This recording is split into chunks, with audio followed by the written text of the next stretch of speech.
Hello everyone, welcome to my channel brilliant minds. तो आज की इस वीडियो में हम class 11th financial market management का जो हमारा चैप्टर नंबर 2 है प्राइमरी एंड सेकेंडरी मार्केट, इसका जो है पार्ट 4 बना रहे हैं।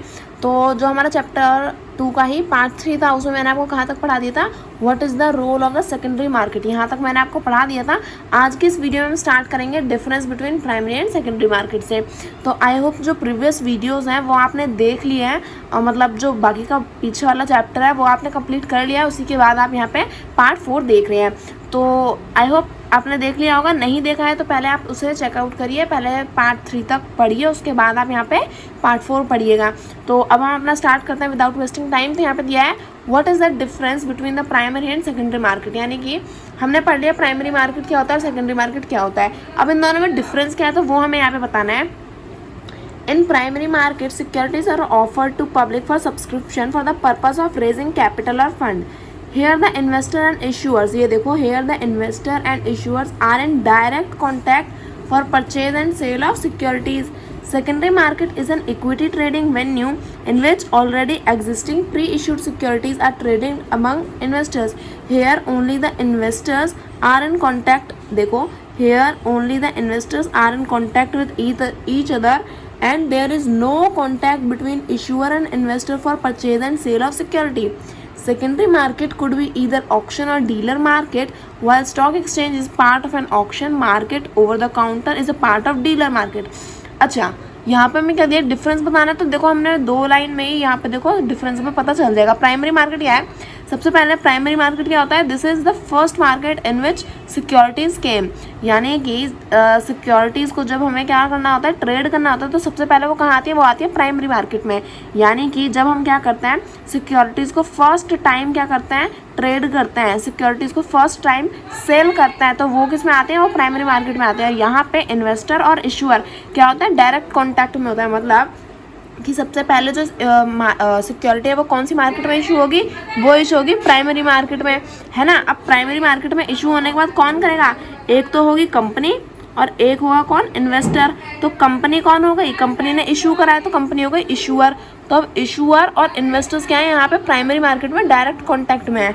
लेकिन जो हमारी सेकेंडरी मार्केट होती है वहाँ इन्वेस्टर और इन्वेस्टर क्या करते हैं, आपस में डीलिंग करते हैं। तो यहाँ पे जो है, यहाँ पे जो इशूअर है उसका कोई रोल नहीं होता। सो प्राइमरी मार्केट में क्या होता है, इन्वेस्टर और इशूअर डायरेक्ट कॉन्टैक्ट में होता है, और जो सेकेंडरी मार्केट है उसमें सिर्फ और सिर्फ इन्वेस्टर्स ही क्या होता है, एक दूसरे के कॉन्टैक्ट में होता है। यहाँ पे कोई भी कॉन्टैक्ट नहीं होता है इशूअर और इन्वेस्टर्स के बीच में। तो आई होप आपको अच्छे से समझ में आएगा। सेकेंडरी मार्केट के 2 पार्ट होता है, पहला क्या है, एक तो ऑक्शन और दूसरा डीलर मार्केट। ये आप जब थोड़ा आगे आ जाओगे तो आपको पढ़ने को अच्छे से मिलेगा। अच्छा, अब अगर हम आगे बात करें तो यहाँ क्या दे रखा है, स्टॉक एक्सचेंज के बारे में दे रखा है, इसे भी पढ़ लेते हैं। यहाँ दिया है what is the role of stock exchange in buying and selling shares, यानी कि जो हमारा स्टॉक एक्सचेंज है, अगर हम क्या करते हैं, शेयर्स को खरीदते हैं या बेचते हैं, तो उसमें वाला स्टॉक एक्सचेंज का क्या रोल है, तो ये हमें पढ़ना है यहाँ पे। So the stock exchange in India under the approval of supervision of the regulatory authority and Securities and Exchange Board of India SEBI provide a trading platform where buyers and sellers can meet to transact in securities. The trading platform provided by NSE is an electronic one, and there is no need for buyer and seller to meet at a physical location to trade. They can trade through the computerized trading screen available by the NSE trading members or the internet based trading facility provided by the trading members of NSE. तो यहाँ में क्या दिया है, यहाँ में दिया है कि स्टॉक एक्सचेंज जो है वो क्या रोल प्ले करता है। तो जो स्टॉक एक्सचेंज है वो क्या कराता है, ट्रेडिंग प्लेटफॉर्म यहाँ पे सिक्योरिटीज़ को ट्रेड करने के लिए वो हमें प्रोवाइड कराता है। क्योंकि स्टॉक एक्सचेंज में ही हम क्या करते हैं, जाके बाइंग एंड सेलिंग करते हैं ना। तो जो ट्रेडिंग प्लेटफॉर्म है वो कौन प्रोवाइड कराता है, वो प्रोवाइड कराता है स्टॉक एक्सचेंज इंडिया में, है ना। और यहाँ पे क्या होता है, यहाँ पे बायर्स और सेलर क्या करते हैं, अपने ट्रांजैक्शंस करते हैं। Buyer and seller can meet to transact in securities, क्योंकि स्टॉक एक्सचेंज ही हमें ट्रेडिंग प्लेटफॉर्म प्रोवाइड कराता है। तो यहाँ पे आके क्या कर सकते हैं, स्टॉक एक्सचेंज में ही तो जाके आप अपनी ट्रेडिंग करोगे ना, ऐसे थोड़ी ना हवा में कर लोगे। एक जगह होती है जहाँ पे आप प्रॉपर मतलब जाना का इन द सेंस कि आपको चल के नहीं जाना है कि ये स्टॉक एक्सचेंज, ये बिल्डिंग खड़ी है, आपको यहाँ जाके करना है। बट अब जैसे हम बोलते हैं ना कि कोई वेबसाइट या फिर जैसे हमें कोई मूवी देखनी होती है तो हमें पता होता है ना हम इस वेबसाइट के थ्रू इस मूवी को देख सकते हैं, तो वो वेबसाइट हमें प्रोवाइड करा रही है उस मूवी तक पहुँचने में। तो ऐसे ही यहाँ पे जो स्टॉक एक्सचेंज है वो एक ट्रेडिंग प्लेटफॉर्म प्रोवाइड कराता है ट्रांजेक्शन्स करने में। और जो trading platform provide NSE by an electronic one. अच्छा, तो जो NSE है उसने भी क्या करा है, हमें एक ट्रेडिंग प्लेटफॉर्म प्रोवाइड कराया ना, नीट, जैसा हमने पहले पढ़ा था। तो जो हमारी इलेक्ट्रॉनिक फॉर्म है जो NSE हमें प्रोवाइड कराती है ट्रेडिंग के लिए, वो क्या हमारी नीट, क्या है फुल फॉर्म क्या होती है, आई होप आपको पता होगी, नहीं पता तो मैं बता रही हूँ, national exchange for automated trading, है ना। तो ये क्या है, यहाँ पे भी NSE हमें क्या करता है, इलेक्ट्रॉनिक फॉर्म में एक फैसिलिटी प्रोवाइड कराता है। तो ये भी हमारे लिए क्या है, रोल प्ले कर रहा है। स्टॉक एक्सचेंज की ट्रेडिंग प्लेटफॉर्म है, सिक्योरिटीज़ को हम ट्रांजैक्ट कर सकते हैं, हमें इलेक्ट्रॉनिक फॉर्म में भी क्या है फीचर्स मिले हुए हैं। और यहाँ पे क्या है, लोगों को फिजिकली यहाँ पे मिलने की एक दूसरे से ज़रूरत नहीं है, क्योंकि वो क्या कर रहे हैं, वो इलेक्ट्रॉनिक फॉर्म में क्या कर रहे हैं, अपनी ट्रेडिंग कर रहे हैं। तो उन्हें फिजिकली एक जगह पे जाने की और फिर ट्रेडिंग करने की कोई भी ज़रूरत नहीं पड़ती है। और अगर हम देखें तो क्या दे रखा है, हाँ, तो जो लोग हैं, जो इन्वेस्टर्स हैं, वो क्या कर सकते हैं, कंप्यूटराइज्ड वे में भी ट्रेडिंग स्क्रीन पे आकर, यानी कि ये भी इलेक्ट्रॉनिक फॉर्म में सीधा, तो कंप्यूटराइज्ड वे में भी NSE में क्या कर सकते हैं, अपनी ट्रेडिंग कर सकते हैं। तो ये क्या है, कुछ रोल है हमारे स्टॉक एक्सचेंज के। तो अब हम अपना आगे बढ़ते हैं व्हाट इज डीम्यूचुअलाइजेशन पे। ओके, अब अगर हम देखें यहाँ क्या दिया है, आगे बढ़ते हैं। यहाँ दे रखा है हमें what is demutualisation of stock exchange. तो डीम्यूचुअलाइजेशन क्या होता है, demutualisation refer to the legal structure of exchange where the ownership, the management and the trading rights at the exchange are segregated from one another। डीम्यूचुअलाइजेशन का मतलब क्या होता है कि हम क्या कर रहे हैं, अपनी जो पावर्स हैं, जो राइट्स हैं, उन्हें क्या कर रहे हैं, डिवाइड कर रहे हैं लोगों के अंदर। यानी कि ओनरशिप किसी और की हो, मतलब अब देखो, जैसे अगर मैं सारी पावर एक ही इंसान को दे दूं तो ऐसा भी तो हो सकता है ना कि वो उस पावर का गलत इस्तेमाल कर ले। तो इसलिए हम क्या करते हैं, स्टॉक एक्सचेंज में डीम्यूचुअलाइजेशन प्रोसेस का यूज़ करते हैं। इसमें क्या होता है, इसमें जो ओनरशिप होती है ना, जो सिक्योरिटीज़ की ओनरशिप होती है वो अलग होती है, जो इन सिक्योरिटीज़ को मैनेज करता है वो इंसान अलग होता है, और जो हमारे ट्रेडिंग राइट्स होते हैं और ये जो सारी चीज़ें हैं ये अलग तरीके से मैनेज की जाती हैं। तो ये जो तीनों हमारे फैक्टर्स हैं जो रिस्पॉन्सिबल होते हैं स्टॉक एक्सचेंज में काम करने के लिए, ये क्या है, तीनों ही अलग अलग सेक्टर्स बोल रही हूँ, तीनों ही अलग अलग क्या है, सेग्रीगेट किए गए हैं। तीनों ही क्या है, एक दूसरे से अलग हैं। ऐसा नहीं कोई एक ही इंसान ओनरशिप संभाल रहा है, एक ही इंसान उसे मैनेज कर रहा है और एक ही इंसान क्या कर रहा है, ट्रेडिंग राइट दे रहा है। तो ये क्या है, एक दूसरे से तीनों ही क्या है, सेग्रीगेटेड है, अलग अलग हैं। तो आई होप आपको डीम्यूचुअलाइजेशन समझ आएगा। डीम्यूचुअलाइजेशन होता है सीधा जब हम क्या करते हैं, ओनरशिप, मैनेजमेंट और ट्रेडिंग, इन तीनों को करते हैं डिवाइड कर देते हैं एक दूसरे से, तो वो होता है हमारा demutualisation. How is demutualised exchange different from a mutual exchange. अब ये जो हमारा डीम्यूचुअलाइज्ड एक्सचेंज है, ये भला हमारा जो म्यूचुअल एक्सचेंज यानी कि जब ये तीनों चीज़ें साथ में होती तो उससे किस तरह से अलग होता। तो वो अगर हम देखें तो यहाँ हमें बोला है कि डीम्यूचुअलाइज्ड एक्सचेंज और म्यूचुअल एक्सचेंज किस तरह से डिफरेंस है। डीम्यूचुअलाइज्ड एक्सचेंज जिसमें हमारे ये तीनों राइट्स क्या हैं, अलग अलग हैं, और म्यूचुअल एक्सचेंज का मतलब जब हम तीनों को क्या मिला दें, एक में ही फिक्स कर दें, यानी कि तीनों चीज़ों को एक साथ ही जोड़ दें। So in a mutual exchange the three function of ownership, management and trading are concentrated into a single group. Here the broker member of the exchange are both the owners and traders on the exchange, and they further manage the exchange as well. This at times can lead to conflicts of interest in decision making. A dematerialized exchange on the other hand has all these three functions clearly segregated, that is the ownership, the management and the trading are in separate hands. हमें क्या बोला है, हमें बोला है कि अगर mutual exchange होगा जिसमें तीनों ही फंक्शन क्या होंगे, साथ में होंगे, यानी कि ओनरशिप भी होगी साथ में, मैनेजमेंट भी होगा और ट्रेडिंग भी होगी, तो इसमें क्या होगा, ये तीनों ही चीज़ें क्या है, एक सिंगल ग्रुप में। तो इसमें क्या होगा, जो ब्रोकर होगा वही क्या करेगा, जो एक्सचेंज, जो भी सिक्योरिटी हमने स्टॉक एक्सचेंज में खरीदी है उसका मतलब उसकी ओनरशिप का फ़ायदा उठाएगा, है ना, ट्रेड करेगा उसे अकॉर्डिंग टू हिमसेल्फ, यानी कि जैसा ब्रोकर को अच्छा लगेगा, क्योंकि ये उसी को हमने क्या दे दी, एक हिसाब से पावर दे दी, क्योंकि ब्रोकर से अगर हम काम करवा रहे हैं तो ब्रोकर क्या करेगा, here the broker member of the exchange are both, यानी कि अब जो ब्रोकर मेंबर है वो क्या है, वही क्या है, ओनर भी है, ट्रेडर भी है, और जो है उस जो सिक्योरिटी है उसे मैनेज भी करेगा। यानी कि किस तरह से, अब ओनर इन द सेंस ऐसा नहीं कि ब्रोकर ने हमारी सिक्योरिटी को खरीद लिया। यहाँ पे हम ओनर की बात कर रहे हैं, जैसे हमने सिक्योरिटी खरीदी है, वो हम ब्रोकर से मैनेज करवा रहे हैं। तो अब क्या है, हमारी ओनरशिप होती है और ट्रेडिंग करने का जो वो है, मतलब जो हक है वो भी हमारा है कि हम कब ट्रेड करवाना चाहते हैं। और जो है मैनेज करने का काम किसका है, ब्रोकर का। लेकिन अब हम क्या करेंगे, म्यूचुअल एक्सचेंज कर देंगे।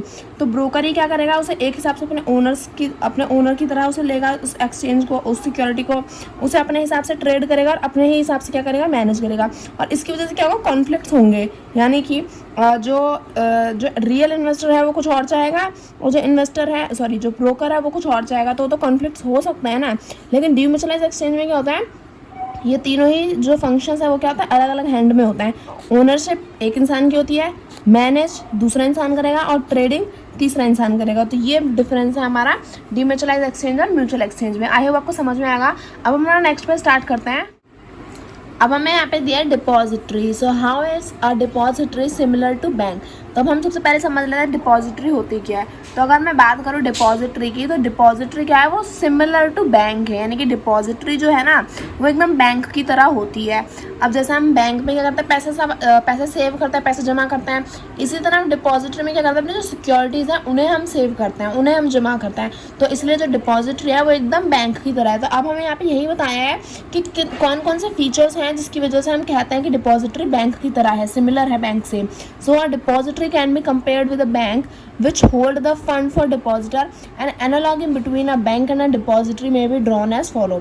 यानी कि जो डिपॉजिटरी हम कंपेयर कर रहे हैं बैंक से, जिसमें बैंक में क्या होता है, जिसमें हम फंड को होल्ड करके रखते हैं, और डिपॉजिटरी में क्या होता है, हम अपनी सिक्योरिटीज़ को होल्ड करके रखते हैं। तो एनालॉगी का मतलब होता है एक दूसरे के सिमिलर, है ना। तो अब बैंक और डिपॉजिटरी में क्या सिमिलैरिटीज़ हैं वो मैं आपको बताती हूँ। पहला क्या है, फ़ोन हिले, कैमरा हिले तो प्लीज़ माफ़ करना।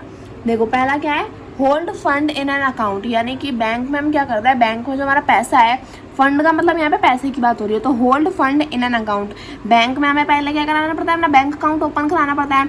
अब जब हम अपना बैंक अकाउंट ओपन करा लेते हैं, तो उसके बाद जो हमारा फंड है, जो हमारा पैसा है, वो हम कहाँ सेव करा के रखते हैं, कहाँ होल्ड करा के रखते हैं, वो रहता है हमारा बैंक के पास। डिपॉजिटरी में क्या होता है, डिपॉजिटरी में अपना अकाउंट खुलवाता है और अपनी सिक्योरिटीज़ को क्या करता है, डिपॉजिटरी में होल्ड करके रखते हैं।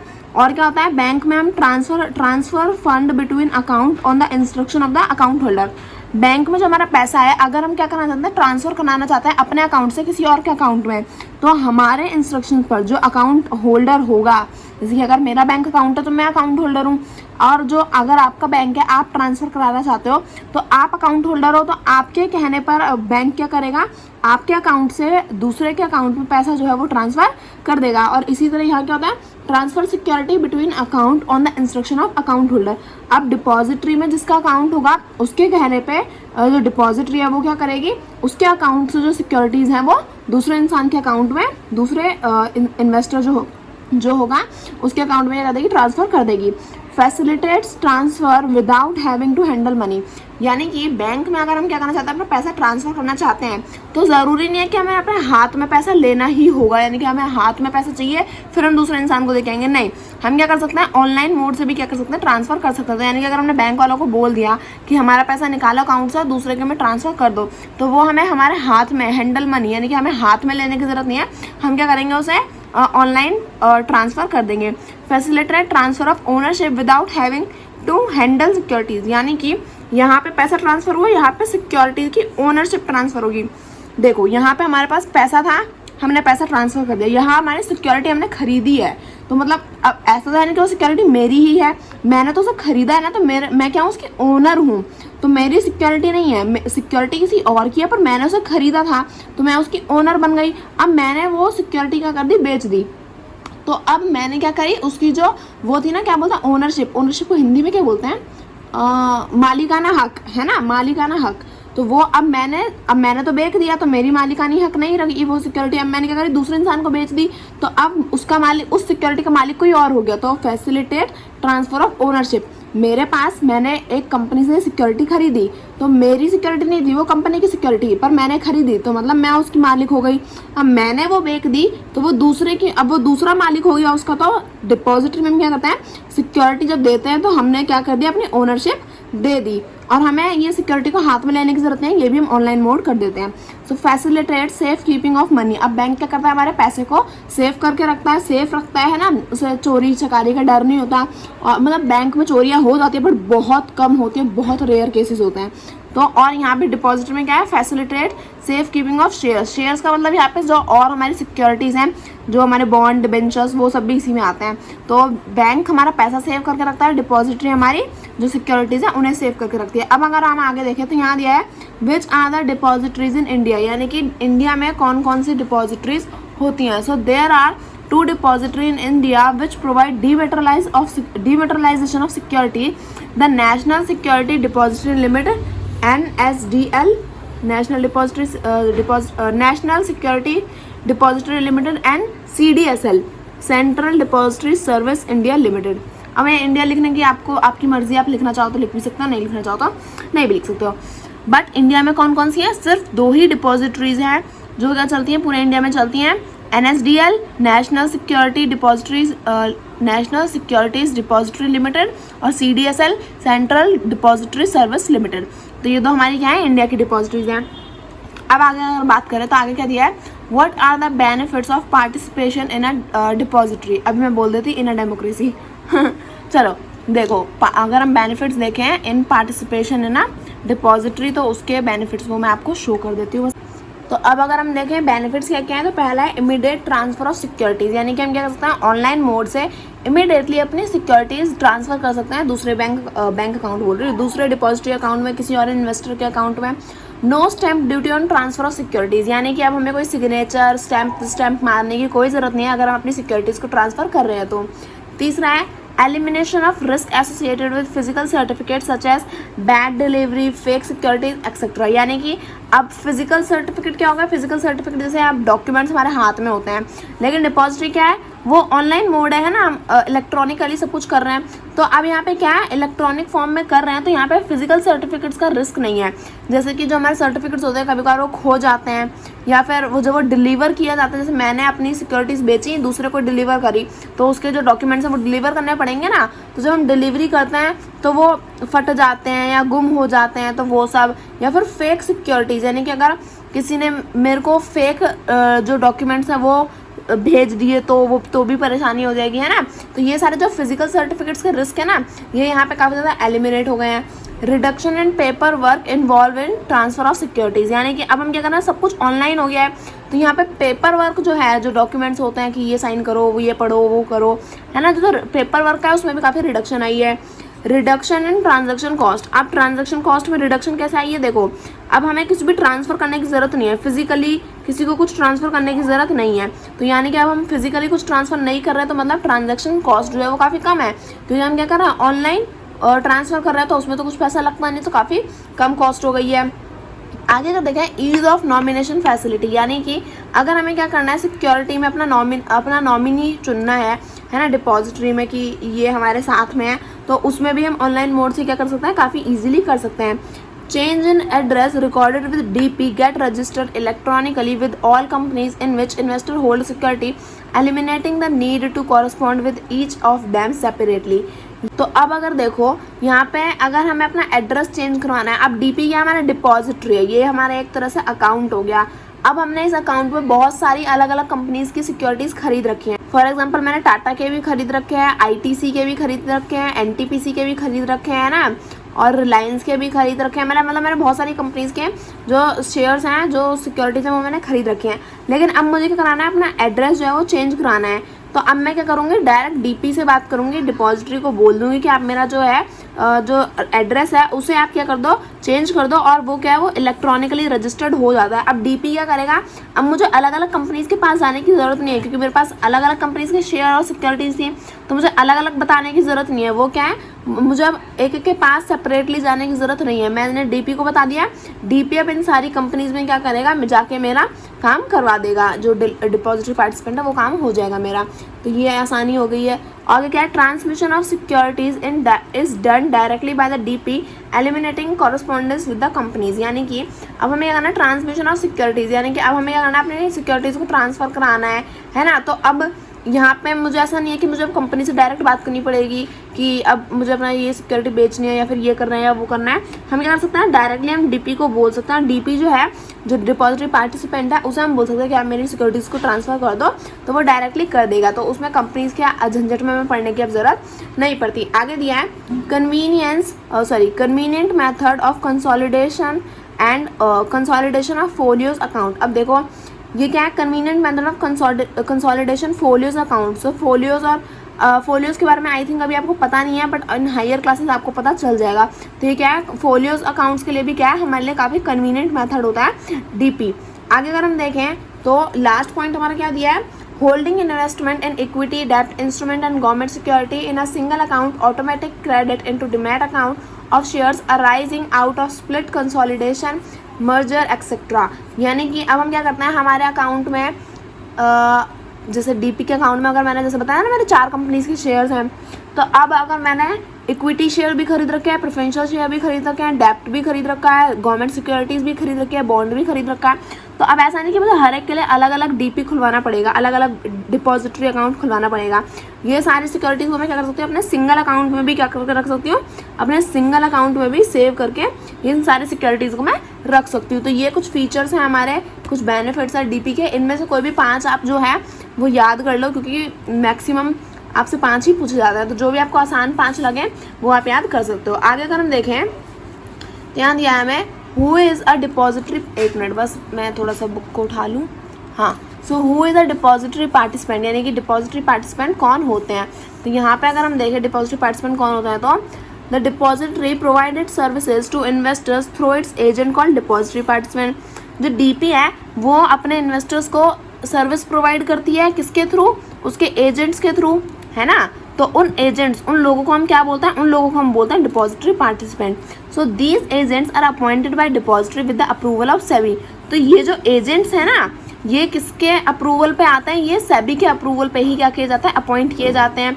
ऐसे ही कोई भी डिपॉजिटरी पार्टिसिपेंट नहीं बन सकता है, उन्हें पहले सेबी से अप्रूव होना पड़ेगा। According to SEBI regulations, amongst other 3 categories of entities like that is bank, financial institution and SEBI registered trading member can become DP.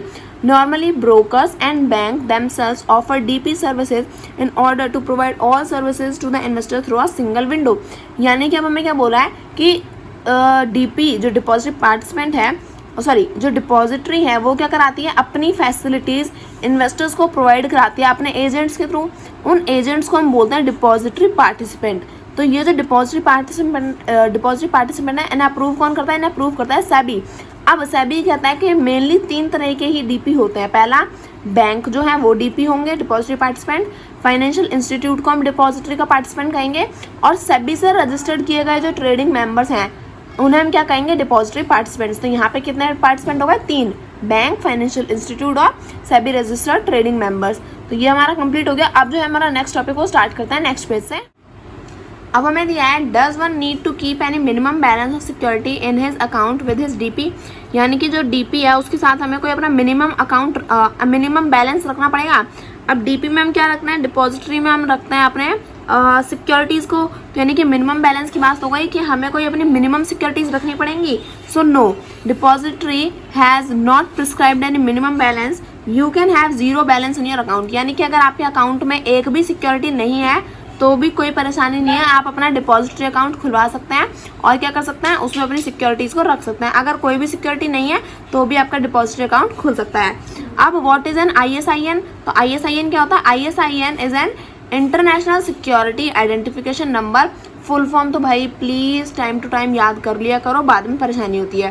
So ISIN is international security identification number is a unique identification number for a security. अब देखो दुनिया में लाखों करोड़ों investors हैं, अब उन्होंने एक कंपनी के बहुत सारे शेयर्स खरीद रखे हैं, है ना। अब जैसे रिलायंस है, रिलायंस के अगर सोचो 10 लोगों ने शेयर खरीद रखे हैं, तो मुझे क्या पता कि आपकी सिक्योरिटी कौन सी है और दूसरे इंसान की क्या है।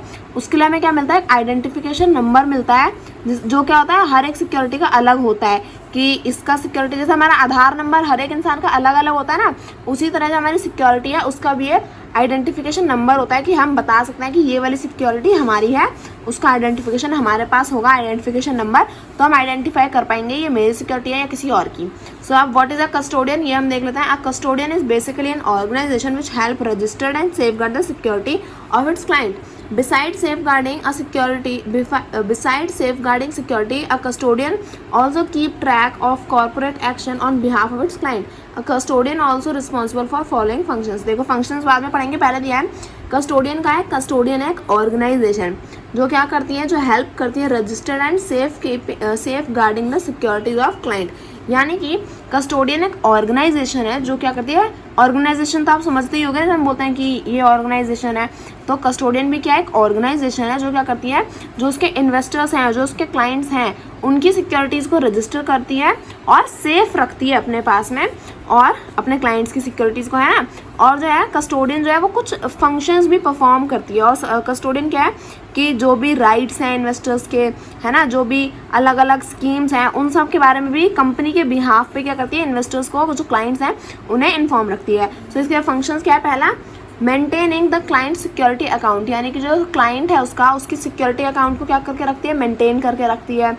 आगे दिया है कलेक्टिंग बेनिफिट्स और right accruing to the client in respect of securities, यानी कि जो सिक्योरिटीज से रिलेटेड, जो मैंने सिक्योरिटी खरीदी है उससे रिलेटेड क्या बेनिफिट्स हैं और क्या राइट है इन्वेस्टर के, उसके बारे में भी क्या रखती है, इन्वेस्टर को इन्फॉर्म रखती है। लास्ट फंक्शन है इसका keeping the client informed of the action taken or to be taken by the issue of security having a bear on the benefit or right occurring to the client, यानी कि जो client है ना custodian का, जो भी investors है जिन्होंने अपने पास, जो उन्होंने उनके पास कस्टोडियन के पास अपनी सिक्योरिटीज़ रखी हैं, उन्हें इन्फॉर्म रखती है कि आपकी सिक्योरिटी से रिलेटेड अब क्या एक्शन लिया गया है या फिर क्या एक्शन लिया जाने वाला है। फॉर एग्जांपल कि कोई कंपनी अपनी आपकी सिक्योरिटी से रिलेटेड क्या जो फंक्शंस हैं, जो क्या डिसीजंस हैं जो लेने वाली है इन फ्यूचर, तो जो भी बेनिफिट हो गए, जो राइट्स हो गए, जो भी काम किए जा रहे हैं हमारी सिक्योरिटी से रिलेटेड, जो हमारी इन्वेस्टमेंट से रिलेटेड हैं, उस सब के बारे में भी क्या रखते हैं, इन्फॉर्म रखती है अपने क्लाइंट को। आगे अगर हम देखें, how can one convert physical holding into electronic holding, that is how can one dematerialise security. जब हम अपनी फिजिकल होल्डिंग, फिजिकल सर्टिफिकेट्स को इलेक्ट्रॉनिक फॉर्म में कन्वर्ट करते हैं तो उसे हम बोलते हैं डीमेटेरियलाइजेशन। तो वो हम कैसे कर सकते हैं, तो वो हम ऐसे कर सकते हैं, in order to dematerialize physical security one has to fill a DMAT request form which is available with the DP and submit the same along with physical certificate one wishes to dematerialize. Separate DRF has to be filled with for each ISIN number.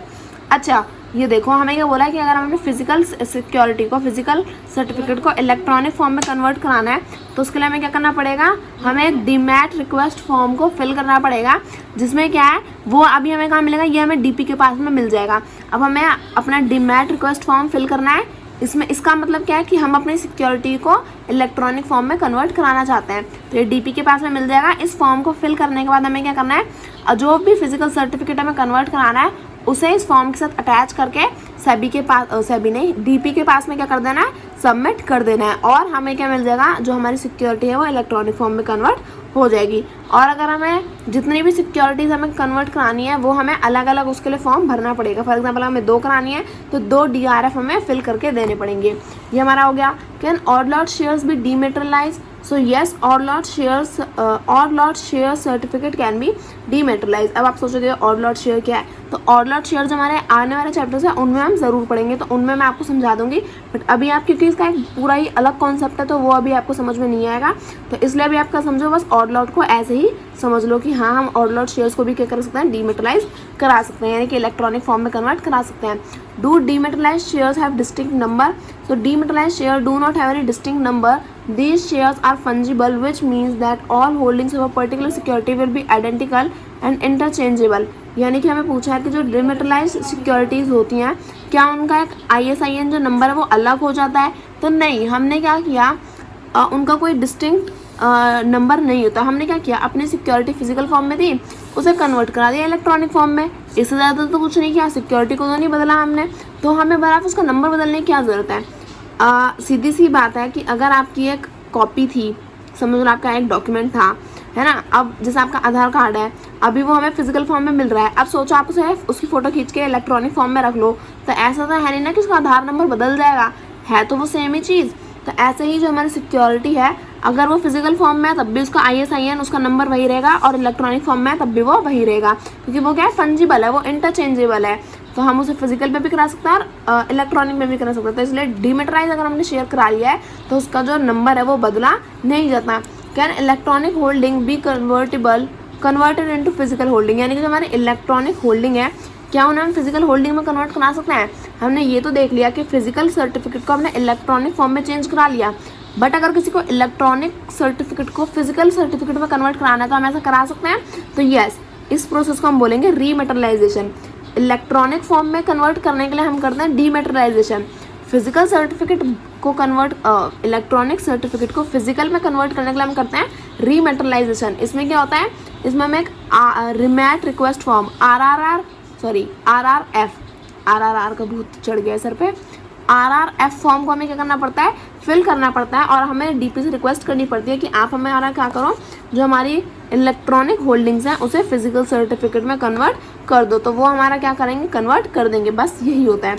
अगर हम देखें, can one dematerialise his डेप्ट instrument mutual fund unit government security in his demat account. तो यानी कि जो हमारी जो डीमेटरलाइज मतलब जो हमारी सिक्योरिटीज है, जैसे डेप्ट इंस्ट्रूमेंट, म्यूचुअल फंड और गवर्नमेंट सिक्योरिटीज़, इन सब को हम डीमेटरलाइज करा के अपने सिंगल डीमैट अकाउंट में रख सकते हैं।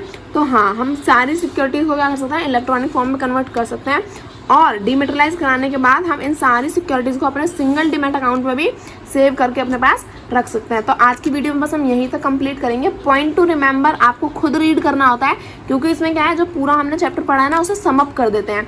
तो अगर आप पूरा चैप्टर पढ़ने के बाद इसे पढ़ लोगे तो आपको एक ओवरव्यू आप क्या करोगे, कंप्लीट कर लोगे अपने चैप्टर को। तो ये हमने यहाँ तक कंप्लीट कर लिया। अब नेक्स्ट वीडियो में अपना आगे से कंप्लीट करेंगे। बट आई होप मैंने आपको जहाँ तक समझाया सब कुछ आपको अच्छे से समझ में आया होगा। कोई भी डाउट रह गया तो आप मेरे को कमेंट सेक्शन में पूछ सकते हैं, मैं आपको ज़रूर बता दूँगी। तो वीडियो अच्छी लगी हो तो अपने दोस्तों के साथ शेयर कर देना, और क्लास ग्रुप में भी शेयर कर देना ताकि और बच्चे भी पढ़ सकें। सो वीडियो अच्छी लगी तो प्लीज़ वीडियो को लाइक करें and subscribe my channel for more videos. Thank you for watching.